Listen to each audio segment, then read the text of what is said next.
ಬೆಳ್ಳಿತೆರೆಯಲ್ಲಿ ನಾಯಕ ನಟಿಯಾಗಿ ಮಿಂಚಿ ಅದೆಷ್ಟೋ ಅಭಿಮಾನಿಗಳ ಹೃದಯ ಗೆದ್ದ ನಟಿಮಣಿಯರು ವಯಸ್ಸು 40ರ ಮೇಲ್ಪಟ್ಟರೂ ಇನ್ನೂ ಮದುವೆಯಾಗದೆ ಹಾಗೆ ಇದ್ದಾರೆ. ಹಾಗಾದರೆ ಆ ನಟಿಮಣಿ ಯಾರು ಅನ್ನೋದನ್ನು ಈ ವಿಡಿಯೋದ ಮೂಲಕ ತಿಳಿದುಕೊಳ್ಳೋಣ. ವಿಡಿಯೋವನ್ನು ಸ್ಕಿಪ್ ಮಾಡದೆ ಪೂರ್ತಿಯಾಗಿ ನೋಡಿ. ಹಾಗೆ ನಿಮಗೆ ಈ ವಿಡಿಯೋ ಇಷ್ಟವಾಗಿದ್ದಲ್ಲಿ ಒಂದು ಲೈಕ್ ಮಾಡಿ, ಶೇರ್ ಮಾಡಿ, ಹಾಗೆ ಸಬ್ಸ್ಕ್ರೈಬ್ ಆಗೋದನ್ನು ಮರಿಬೇಡಿ. ಕನ್ನಡ, ತಮಿಳು, ತೆಲುಗು ಭಾಷೆಗಳ ಸಿನಿಮಾಗಳಲ್ಲಿ ನಟಿಸಿ ಮಿಂಚಿರುವ ನಾಗಮಂಡಲ ವಿಜಯಲಕ್ಷ್ಮಿ ಅವರು ಸೃಜನ್ ಲೋಕೇಶ್ ಜೊತೆ ನಿಶ್ಚಿತಾರ್ಥ ಮಾಡಿಕೊಂಡಿದ್ದರು. ಆದರೆ ಈ ನಿಶ್ಚಿತಾರ್ಥ ಮುರಿದು ಬಿದ್ದಿತ್ತು. ಆ ನಂತರ ಸಾಕಷ್ಟು ಕಾಂಟ್ರವರ್ಸಿಗಳಲ್ಲಿ ಸದ್ದು ಮಾಡಿದ ಈ ನಟಿ ಇನ್ನೂ ಸಹ ಮದುವೆಯಾಗಿಲ್ಲ. ಇನ್ನು ಕನ್ನಡದ ಅನೇಕ ಸಿನಿಮಾಗಳಲ್ಲಿ ನಟಿಸಿರುವ ಭಾವನಾ ರಾಮಣ್ಣ ಅವರು ಸಿನಿಮಾ, ರಾಜಕೀಯ ಎಂದು ಬ್ಯುಸಿ ಇದ್ದಾರೆ. ವಿಷ್ಣುವರ್ಧನ್, ಶ್ರೀನಗರ ಕಿಟ್ಟಿ ಎಂದು ಟಾಪ್ ನಟರ ಜೊತೆ ಇವರು ನಟಿಸಿದ್ದಾರೆ. ಭಾವನಾ ಅವರ ವಯಸ್ಸು 45 ಆದರೂ ಅವರಿನ್ನೂ ಮದುವೆಯಾಗಿಲ್ಲ. ಇನ್ನು ಲೋಕೇಶ್ ಪುತ್ರಿ ಪೂಜಾ ಅವರು ಸದ್ಯ ಸೀತಾರಾಮ ಧಾರಾವಾಹಿಯಲ್ಲಿ ನಟಿಸ್ತಾ ಇದ್ದಾರೆ. ಕೆಲ ಸಿನಿಮಾಗಳಲ್ಲಿ ನಟಿಸಿರುವ ಅವರು ಫ್ಯಾಷನ್ ಡಿಸೈನರ್ ಕೂಡ ಹೌದು. ಪೂಜಾ ಅವರು ಒಮ್ಮೆಯೂ ಸಹ ಮದುವೆಯಾಗಿಲ್ಲ. ನಟಿ ರಮ್ಯಾ ಅವರ ವಯಸ್ಸು 41 ಆದರೂ ಮದುವೆಯಾಗಿಲ್ಲ. ರಾಹುಲ್ ಗಾಂಧಿ ಸೇರಿದಂತೆ ಕೆಲವರ ಜೊತೆ ರಮ್ಯಾ ಹೆಸರು ಕೇಳಿಬಂದಿತ್ತು.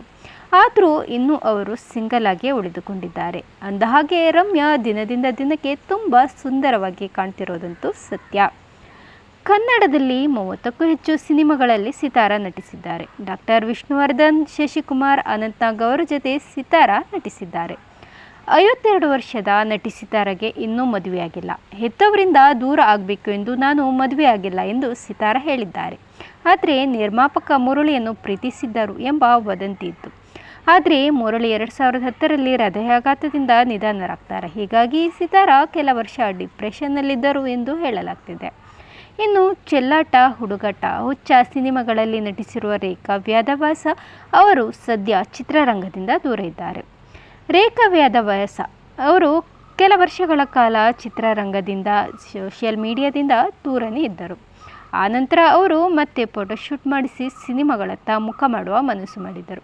ಅದಾದ ನಂತರ ಅನಾರೋಗ್ಯ ಉಂಟಾಗಿ ತುಂಬ ಸಣ್ಣಗಾದರು. ಈಗ ಮತ್ತೆ ರೇಖಾ ಪತ್ತೆ ಇಲ್ಲ. ರೇಖಾ ಅವರು ಸಿಂಗಲ್ ಆಗಿ ಉಳಿದಿದ್ದಾರೆ. ಇನ್ನು ಕನ್ನಡತಿ ಧಾರಾವಾಹಿಯಲ್ಲಿ ನಟಿಸಿದ ಆರ್.ಟಿ. ರಾಮ ಅವರು ನ್ಯಾಷನಲ್ ಸ್ಕೂಲ್ ಆಫ್ ಡ್ರಾಮಾದಲ್ಲಿ ನಾಸರುದ್ದೀನ್ ಅವರ ಬ್ಯಾಚ್ಮೇಟ್ ಆಗಿದ್ದರು. ರಾಮ ಅವರು ಒಮ್ಮೆಯೂ ಸಹ ಮದುವೆಯಾಗಿಲ್ಲ. ಈಗ ಅವರು ಏಕಾಂಗಿಯಾಗಿ ಬದುಕ್ತಾ ಇದ್ದಾರೆ. ರಾಮ ಅವರು ಕನ್ನಡದ ಸಾಕಷ್ಟು ಧಾರಾವಾಹಿ ಹಾಗೂ ಸಿನಿಮಾಗಳಲ್ಲಿ ನಟಿಸಿದ್ದಾರೆ. ಗೆಜ್ಜೆ ಪೂಜೆ, ಶರಪಂಜರ, ಗೌರಿ, ಜೇಡರ ಬಲೆ ಹೀಗೆ ಹಲವಾರು ಸಿನಿಮಾಗಳಲ್ಲಿ ನಟಿಸಿದ್ದಾರೆ. ಸೀರಿಯಲ್ನಲ್ಲೂ ಸಹ ಅನೇಕ ಸಲ ನಟಿಸಿದ್ದಾರೆ. ಅವರ ಹಲವಾರು ಸೂಪರ್ ಹಿಟ್ ಸೀರಿಯಲ್ಗಳು ಸಹ ಇವೆ.